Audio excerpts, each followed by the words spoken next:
Now let me go into the 5 serious arguments for the existence of God. The first cause argument is in one sense very simple and in another sense very complicated. The simple form is this. Let us define a first cause as an absolutely first cause, an uncaused cause, something that causes other things but is not itself caused. If there is a God, God would be a first cause. A creator is by definition a first cause of everything but himself. Now, either there is a first cause or not. If there is no first cause, then there are no second causes either. Because second causes operate only if they're caused by a first cause. Whether there's only one second cause, or a finite number, or even an infinite number. Think of a train. The locomotive pulls the cars and itself. The cars can't pull themselves, they can only pull each other, but they can pull each other only if they're pulled by the locomotive. If there is no locomotive, there can't be a train, whether there's one car or 10 or a million. So unless there is an uncaused cause, there can't be second causes. That seems to be a logical principle. You can deduce that simply by an analysis of the meaning of the word cause. The second premise is a sense observation. There are second causes. There are caused causes. In fact, the entire universe is an enormous 18 billion year long series of trains or dominoes or caused causes. Well, put the two premises together. If no first cause, no second causes, there are second causes, therefore there must be a first cause. First doesn't necessarily mean temporally first. This piece of paper is being held up by this podium. The podium exercises a causal effect on the piece of paper. It prevents it from falling down. But the podium doesn't exert its causality first in time, and then after it finishes, then the paper begins to be held up. The cause and the effect are simultaneous. So God doesn't have to be in time in order to be the first cause. He could be the simultaneous giver of existence to everything that exists. Another version of this argument is the contingency argument. That's a little more abstract. One way of formulating it is this. A thing exists, and a thing has an essence or a nature.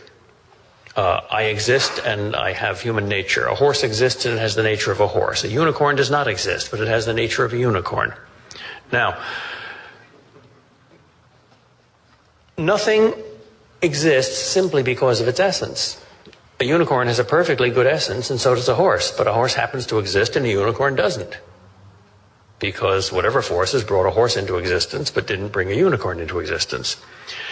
We see nothing in the universe, and we can imagine nothing in the universe whose essence accounts for its existence. Therefore, everything in the universe is contingent on something else with respect to its existence.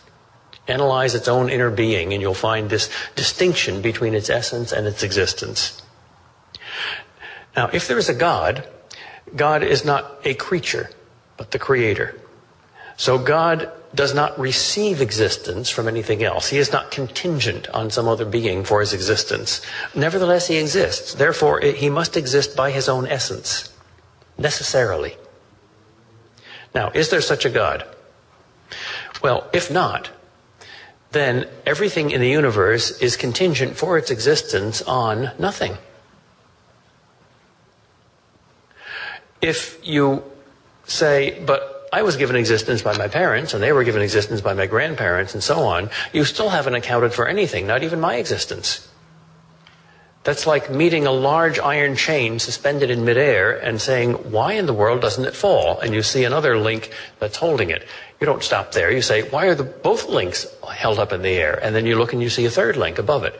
And you don't stop there until you find out that there's a large crane on top of a building, which is perched on the ground, which is holding that chain. But until you have something that explains itself, so to speak, you don't explain anything else. It's dependent on that something. That's probably the most abstract of all the arguments for the existence of God, but perhaps also the most profound. Aquinas tries to put it in a very concrete way, and I'm not sure whether this way is valid or not, but let me give it to you, just because it's so concrete in the other expression. If there is a necessary being, a being that has to exist, it exists eternally. It cannot ever lose its existence. That would be God. Now, everything else has the possibility to cease to exist. Everything in the universe can die. Now, if there is no God, then there is infinite time. There's no creator, and therefore no act of creation, and therefore infinite time for every possibility to be actualized, including the possibility of death for everything. Well, if there's already been infinite time, then every possibility has already been actualized, so why hasn't everything already died? And once it dies, it'll never start up again. I'm not sure whether that's valid or not, but it's at least concrete. Incidentally, scientific confirmation of something like the contingency argument, I think, has come through Big Bang cosmology. 20 or 30 years ago, scientists were divided into three groups as to the origin of the universe: the steady statists and the oscillation theorists and the Big Bangers. And the steady state theorists said the universe has always been here. The oscillation theorists said that the universe continually expands and contracts like an accordion. And the Big Banger said there has been just one Big Bang, and ever since the universe has been expanding. Well, nobody is a steady statist or an oscillationist anymore. Everybody's a Big Banger. And if there's a Big Bang, there must be a Big Banger.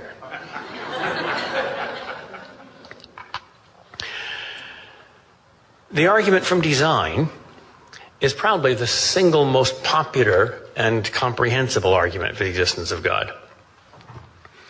I met a doctor once who worked in Zaire for a while, and he had to make his way into a tribe that was suspicious of outsiders. And he won their confidence and saved their lives, so he was the great white father. And they asked him all sorts of questions about life in the West. And they asked him, do you have wise men there?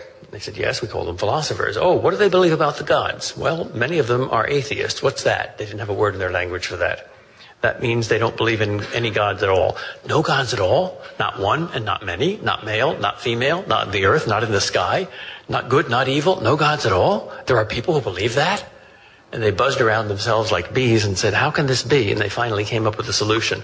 These people are blind and dumb and deaf, right? They live in cellars all their lives. They have never seen a star or touched a leaf. No.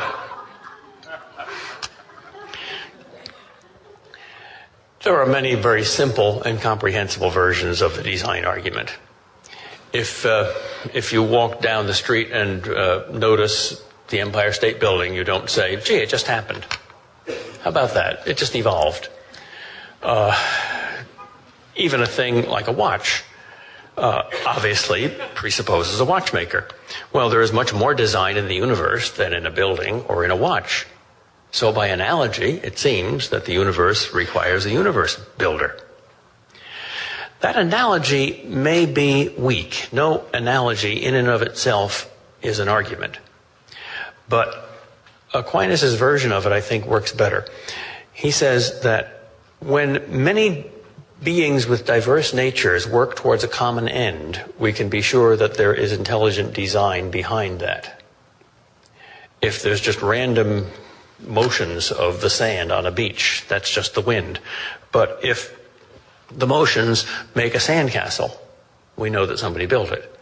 Or if there's a message, SOS, we know that somebody made it. Well, there certainly is more design in a single cell of your body than there is in any human artifice. I saw a survey once of scientists in the various sciences. They were asked, do you believe in a creator God? And the percentage who believed in God among astronomers, astrophysicists, and cosmologists was something like 90%. Also a rather large number among cell biologists.